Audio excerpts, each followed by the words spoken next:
جی السلام علیکم، کیسے ہیں؟ خیریت سے ہیں؟ کیسے ہیں آپ؟ ٹھیک ہیں اللہ تعالیٰ کا احسان ہے، آپ سنائیں، آپ ٹھیک ٹھاک ہیں؟ الحمدللہ، مولا آپ کی زندگی دراز کرے، صحت و تندرستی والی زندگی آپ کو عطا ہو۔ اللہ آپ کو جزائے خیر دے، اللہ آپ کو عزت۔ اچھا آغا صاحب، میرے کچھ کویسچنز تھے۔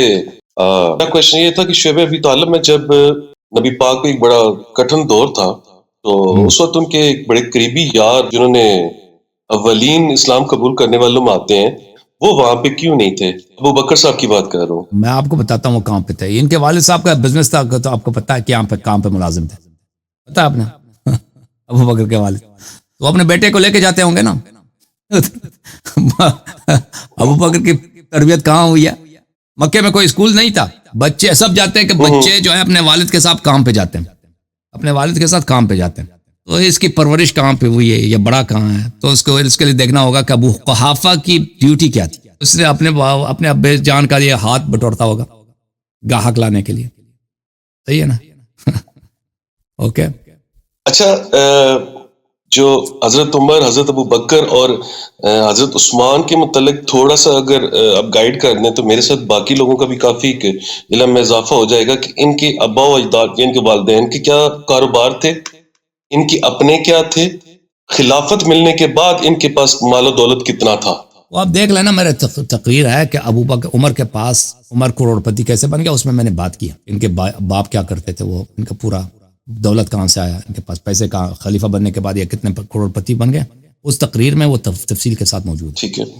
حضرت عمر کے دور میں یہ تراوی، اس کے بعد ڈائیورس کے کچھ رولز میں ترمیم ہوئی، پھر حی علی خیر العمل کی جگہ الصلاۃ خیر من النوم آ گیا، ہاتھوں کو فولڈ کر کے نماز پڑھنے والا آ گیا، بلکہ تراوی کو یہ خود ایکسیپٹ کرتے ہیں، اس میں بخاری مسلم میں کہ یہ بدعت ہے مگر اچھی بدعت ہے۔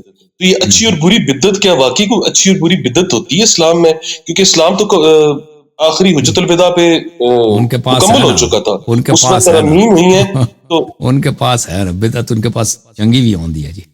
ٹھیک ہے، انہاں دے کول ہوتا ہے، ہوندا ہاں، ساڈے کول نہیں ہوندا۔ اوکے چلیں بھائی صاحب، اور تسی آرام آغا کرو صاحب، یہ تو جی، آغا صاحب یہ بولیں تو جی۔ بالکل ہی ایک اسلام کی بالکل منافی چیز آ جاتی ہے کہ آپ اس میں، کیونکہ دین اللہ کا ہے، کوئی اور تو اس میں تبدیلیاں کر ہی نہیں سکتا۔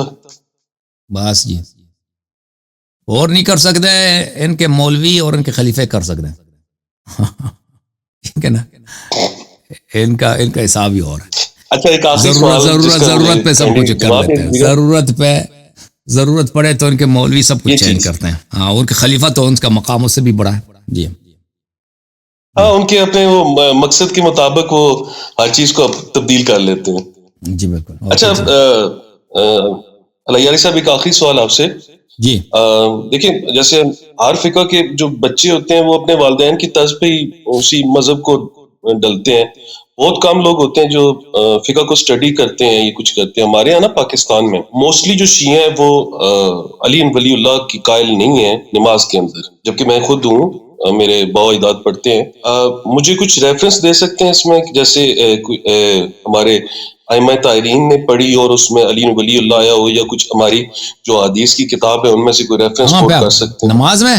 نماز میں، تشہد میں۔ تو نماز میں کوئی ایسی حدیث نہیں ہے کہ ائمہ علیہ الصلوۃ والسلام پڑھتے تھے شہادت ثالثہ، اور ائمہ طاہرین علیہ السلام شہادت میں کیا پڑھتے تھے وہ اکثر احادیث میں نہیں ہے، ٹھیک ہے نا؟ اس کے تشہد کے مطابق جو احادیث ہیں، تشہد کے مطابق جو احادیث ہیں وہ میں نے اپنے پروگرام میں پیش کیے ہیں کہ اہل بیت علیہ السلام تشہد کے متعلق اگر میرے کلپس دیکھ لو نا انٹرنیٹ پہ، تو اس میں نے احادیث دیکھ لی ہیں، وہ آپ کو ادھر نظر آ جائے گا، ٹھیک ہے نا؟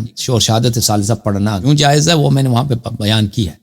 چلے، میں آپ کا ٹائم نہیں لیتا زیادہ تر، اور میرا میں ادھر آپ کے کلپ چینل کو دیکھ لیتا ہوں، اس میں میں دیکھ لیتا ہوں۔ انشاءاللہ، تھینک یو سر، اللہ آپ کو جزائے اللہ خیر۔ یاری صاحب، بہت شکریہ آپ کے ٹائم کا۔ تھینک یو سر، اللہ آپ کو عزت دے، اللہ آپ کو سلامتی دے، معاف کیجئے بھائی صاحب آپ کے ساتھ اگر میں نے آپ کے سوالوں کے جواب تفصیل سے نہیں دیا ہے، کیونکہ بعض سوال ایسے ہوتے ہیں ان کو کئی دفعہ جواب دے چکے ہیں، تو ان کو دوبارہ ان کو اگر ہم ٹائم نہ دیں تو کوئی اس سے فرق نہیں پڑتا، کیونکہ اکثر لوگ اس کو بار بار سن چکے ہوتے ہیں۔